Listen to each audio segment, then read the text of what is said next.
আপোনালোক সকলোৰ বাবে খুবেই ভাল খবৰ। মহিলা ছুপাৰভাইজাৰ ৰিক্ৰুটমেণ্ট 2026 বৰ্ষৰ বাবে বহুতো পদ মুকলি কৰি দিছে। আপোনালোকে যদি ইচ্ছুক প্ৰাৰ্থী হয় তেন্তে আবেদন কৰিব পাৰিব। এই ভিডিঅ'টিত মই আপোনালোকক জনাম এডুকেশ্যন কোৱালিফিকেশ্যন এজ লিমিট, এই পোষ্টত কোনসকলে আবেদন কৰিব পাৰিব আৰু ইয়াত এজ লিমিট কিমান হ'ব আৰু ইয়াত আপোনালোকৰ চিলেকশ্যন প্ৰচেছ কেনেকুৱা, ইয়াত আপোনালোকৰ দৰমহা কিমান হ'ব, সম্পূৰ্ণ ইনফৰমেশ্যন এই ভিডিঅ'ৰ পৰা আপোনালোকে জানিবলৈ পাৰিব। এই ভিডিঅ'টি আপোনালোকে সম্পূৰ্ণকৈ চাওক, তেতিয়াহে বুজি পাব। ইয়াত মহিলা ছুপাৰভাইজাৰ মানে আপোনালোকৰ যিটো নেকি অংগনবাদী ৰিক্ৰুটমেণ্ট সেইটোৱে হয় আৰু আপোনালোকৰ ইয়াত বহুতো পদ মুকলি কৰি দিছে। আপোনালোকে যদি ইচ্ছুক প্ৰাৰ্থী হয় তেন্তে এই ভিডিঅ'টি সম্পূৰ্ণ কৰি চাওক, তেতিয়া আপোনালোকে আবেদন কৰিবলৈ পাৰিব। আৰু ইয়াৰ কেতিয়াৰ পৰা এপ্লাই হৈছে আৰু ইয়াৰ লাষ্ট ডেট কেতিয়া আপোনালোকে সকলো জানিব পাৰিব এই ভিডিঅ'টিৰ মাধ্যমৰ দ্বাৰা। আৰু আপোনালোকক মই জনাই দিছোঁ ইয়াত কোনো ধৰণৰ এক্সাম নাই, আপোনালোকে এক্সাম নিদিয়াকৈ ডাইৰেক্ট চিলেকশ্যন পাব আৰু আপোনালোকৰ মেৰিট বেছছ হ'ব। ঠিক আছে, মেৰিট বেছ হ'ব আৰু আপোনালোকে ভিডিঅ'টি সম্পূৰ্ণকৈ চাওক। মহিলা ছুপাৰভাইজাৰ ৰিক্ৰুটমেণ্ট 2026 বৰ্ষৰ বাবে বহুতো পদ মুকলি কৰি দিছে আৰু ইয়াত আপোনালোকে বিভিন্ন ধৰণৰ পষ্টত পাব।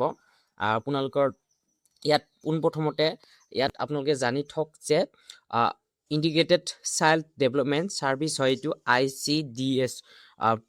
এই ৰিক্ৰুটমেণ্টটো আপোনালোকৰ যিটো নেকি আপোনালোকে ইণ্টিগ্ৰেটেড চাইল্ড ডেভেলপমেণ্ট ছাৰ্ভিচ হয় আৰু ইয়াত লেডিজ ছুপাৰভাইজাৰৰ কাৰণে আৰু ইয়াত বহুতো পষ্ট মুকলি কৰি দিছে আৰু ইয়াত এপ্লাই মোডটো অনলাইন হ'ব আৰু সকলো ভাৰতবৰ্ষৰ ফিমেল অৰ্থাৎ মহিলা ইয়াত আবেদন কৰিবলৈ পাৰিব। আপোনালোকৰ বয়সৰ সময়সীমা সম্পূৰ্ণ ইনফৰমেশ্যন আপোনালোকক জনাই দিম আৰু আপোনালোকৰ ছুপাৰভাইজাৰ ৰিক্ৰুটমেণ্ট 2026 বৰ্ষৰ বাবে চেলেৰি কিমান হ'ব আপোনালোকক মই জনাই দিছোঁ। ইয়াত চেলেৰিটো আপোনালোকে বহুতো ভাল এমাউণ্ট হয়। আপোনালোকৰ 18,000ৰ পৰা আপোনালোকে ষ্টাৰ্টিং হয়, আপোনালোকে 65,000লৈকে আপোনালোকে ইয়াত পাব আপোনালোকৰ পাৰ মান্থ চেলেৰি।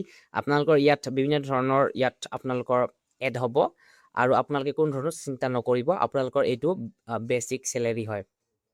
আৰু ইয়াত আপোনালোকৰ বহুতে সোধে যে ইয়াত কিহৰ ওপৰত ডিপেণ্ড কৰিব, যে আপোনালোকৰ পোনপ্ৰথমতে মাৰ্কশ্বিট হ'ব। ঠিক আছে, মাৰ্কশ্বিটৰ ওপৰত নিৰ্ভৰ কৰিব আপোনাৰ পাৰ্চেণ্টেজ কিমান আছিলে আৰু আপোনাৰ ডকুমেণ্টবিলাক চাব। আপোনাৰ যদি এজটো দিয়া থাকিব 18, কিন্তু আপোনালোকৰ যদি সৈতে সঠিককৈ মিলে আৰু আপোনালোকৰ যদি পাৰ্চেণ্টেজবোৰ মিলে তেন্তে আপুনি নিশ্চয় 100% চিয়'ৰ আপুনি চিলেকশ্যন পাবই।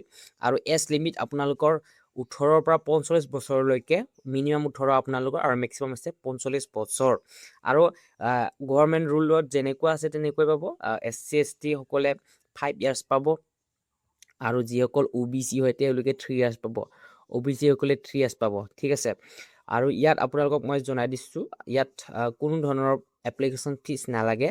ইয়াত সকলোৰ বাবে এপ্লিকেশ্যন ফিজ ফ্ৰী হয়। ঠিক আছে, এপ্লিকেশ্যন ফিটো সকলোৰ বাবে ফ্ৰী। আপোনালোকে OBC হওক বা SC ST হওক, জেনেৰেল হওক, সকলোৰ বাবে ইয়াত ফ্ৰী। আপোনালোকে এটকাও নিদিয়াকৈ ইয়াত আবেদন কৰিবলৈ পাৰিব। আৰু ইয়াত আপোনালোকক মই জনাই দিছোঁ যে আপোনালোকে ইয়াত কোনো ধৰণৰ এক্সাম নিদিয়াকৈ আবেদন কৰিব পাৰিব বা আপোনালোকে চিলেকশ্যন হ'ব। ঠিক আছে, এক্সাম নাই দেই, এইটো হৈছে ন' এক্সাম। ঠিক আছে, ন' এক্সাম আৰু মেৰিট লিষ্ট ওলাব, ডকুমেণ্ট ভেৰিফিকেশ্যন হ'ব। পোনপ্ৰথমতে আপোনালোকৰ মেৰিট লিষ্ট হ'ব, ডকুমেণ্ট ভেৰিফিকেশ্যন ডাইৰেক্ট, আৰু তাৰপিছত আপোনালোকৰ যিটো নেকি চিলেকশ্যন সেইটো 100% হ'ব। ঠিক আছে, চিলেকশ্যন যিটো আপোনালোকৰ সেইটো 100%। আৰু ইয়াত এডুকেশ্যন কোৱালিফিকেশ্যনটো আপোনালোকৰ কেনেকুৱা ধৰণৰ জনাই দিছোঁ মই। 10th 12th আৰু গ্ৰেজুৱেটসকলে ইয়াত আবেদন কৰিব পাৰিব। মিনিমাম হৈছে 10 পাছ সকলে ইয়াত আবেদন কৰিব পাৰিব, মিনিমাম 10। ঠিক আছে, মিনিমাম হৈছে আপোনালোকৰ 10। আপোনালোকে যদি 10 পাছ 10ম শ্ৰেণী উত্তীৰ্ণ হৈছে তেন্তে আবেদন কৰিব পাৰিব আপোনালোকে। আৰু 12 পাছ, আৰু আপোনালোক জনাই দিছোঁ ইয়াত 12 পাছ বা গ্ৰেজুৱেটসকলৰ বাবে যিকোনো ষ্ট্ৰীমৰ বাবে আপোনালোকে ইয়াত আবেদন কৰিব পাৰিব। ইয়াত কোনো ধৰণৰ কমাৰ্চ, ছায়েন্স, আৰ্টছ বুলি কথা নাই, আপোনালোকে যিকোনো ষ্ট্ৰীমৰ পৰাই হওক আপোনালোকে ইয়াত আবেদন কৰিবলৈ পাৰিব। ইয়াত আপোনালোকৰ ইম্পৰ্টেণ্ট ডকুমেণ্টছ কি লাগিব সেইটো মই আপোনালোকক জনাই দিছোঁ, যে আধাৰ কাৰ্ড লাগিব, এইটো হ'ল মেণ্ডেটৰী। আপোনালোকে এইটো নহ'লে আবেদনেই কৰিব নোৱাৰিব। ঠিক আছে, 10 ক্লাছ চাৰ্টিফিকেট মাৰ্কশ্বিটো লাগিব, ৰেজিষ্টাৰ্ড মোবাইল নাম্বাৰ লাগিব। আৰু ৰেজিষ্টাৰ্ড মোবাইল নাম্বাৰ যিটো নেকি আপুনি পোনপ্ৰথমতে এপ্লাই কৰিব হে, এপ্লাই কৰাৰ পিছত তাৰ আগতে আপোনালোকে ৰেজিষ্ট্ৰেশ্যন কৰাৰ যিটো নাম্বাৰ হয় সেইটো আপোনালোকৰ সম্পূৰ্ণ ডকুমেণ্ট ভেৰিফিকেশ্যনলৈকে আপোনালোকৰ ছেম হ'ব লাগিব, তেতিয়াহে আপুনি চিলেকশ্যন পাব। নহ'লে কোনো এটা আপোনালোকৰ ডকুমেণ্টৰ লগত যদি মিল নাথাকে, যেতিয়া আপুনি এপ্লাই কৰিছিলে সেই সময়ত যদি আপোনালোকৰ ডকুমেণ্ট ভেৰিফিকেশ্যনৰ সময়ত তেনেকুৱা ডকুমেণ্টবিলাক নিমিলে, তেন্তে আপুনি আপোনাক ৰিজেক্ট কৰি দিব। ঠিক আছে, ইমেইল আইডি ভেলিড যিটো নেকি আপুনি ৰেজিষ্ট্ৰেশ্যন কৰাৰ সময়ত দিয়ে। ঠিক আছে, পাছপৰ্ট চাইজ ফটো লাগিব, ছিগনেচাৰ লাগিব। পাছপৰ্ট চাইজ ফটো আৰু ছিগনেচাৰ এই দুটা মই জনাই দিছোঁ আপোনালোকক। ছিগনেচাৰটো আপোনালোকৰ কেপিটেল লেটাৰ হ'ব নালাগিব, আপোনালোকৰ স্মল লেটাৰত যেনেকৈ আপোনালোকে নিজৰ নামটো লিখে তেনেকৈ হ'ব। ধৰা হ'ল ফাৰ্ষ্ট লেটাৰটো কেপিটেল, বাকী আপোনালোকে স্মল লেটাৰ লিখিব পাৰে। আৰু নেক্সট আপোনালোকৰ অন্য আপোনালোকে কালাৰ পেপাৰ নহয়। ঠিক আছে, আপোনালোকে চিম্পল A4 চাইজ আপোনালোকৰ হোৱাইট পেপাৰ হ'ব লাগিব, আৰু লগত আপোনালোকৰ পেনটো আপোনালোকে ব্লেক হ'ব লাগিব।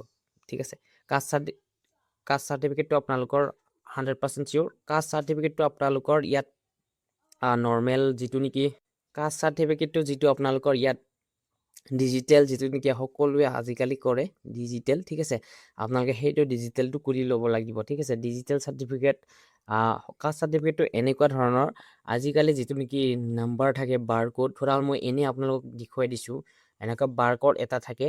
ঠিক আছে, সেই বাৰ কোডটো আজিকালি বহুতো প্ৰয়োজন হৈ আছে, সেইবাবে সকলোৰ বাবে কাষ্ট চাৰ্টিফিকেটটো ডিজিটেল কৰাটো প্ৰয়োজনীয় হৈ গৈছে।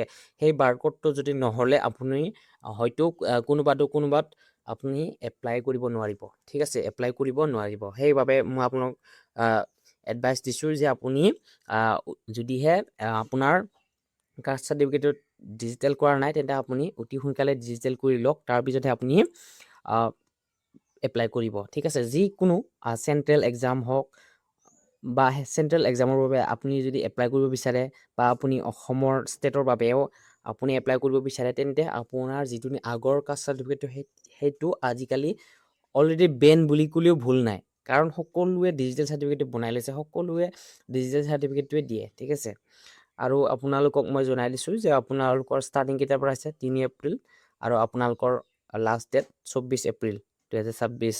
আৰু ইয়াত এই ভিডিঅ'টোৰ তলতে মই সম্পূৰ্ণ এপ্লাই লিংক দিছোঁ, আপোনালোকে এপ্লাই কৰিব পাৰে। আৰু এই ভিডিঅ'টোত মই আপোনালোকক কেইটামান কথা জনাব বিচাৰিছোঁ। আপোনালোকে যদি অসমৰ বাবে যিকোনো এক্সামৰ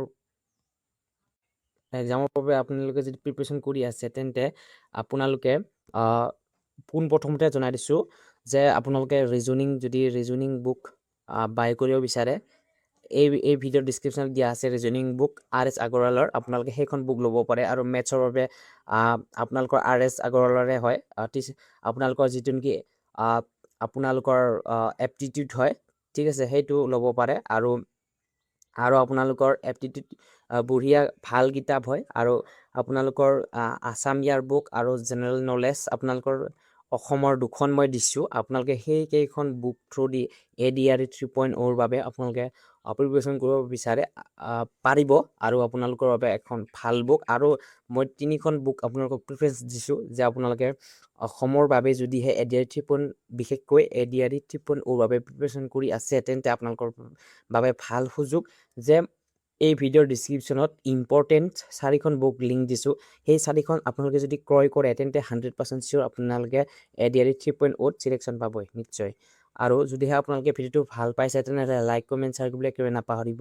আৰু আপোনালোকে যদি কিবা জানিব লগা আছে, তেন্তে বা কমেণ্ট ছেকশ্যনৰ থ্ৰুদি আপোনালোকে মোক জনাব পাৰে। আৰু আপোনালোকে যদি পোনপ্ৰথমবাৰৰ বাবে এই ভিডিঅ'টো চাইছে, তেনেহ'লে ছাবস্ক্ৰাইব কৰিবলৈ একেবাৰে নাপাহৰিব।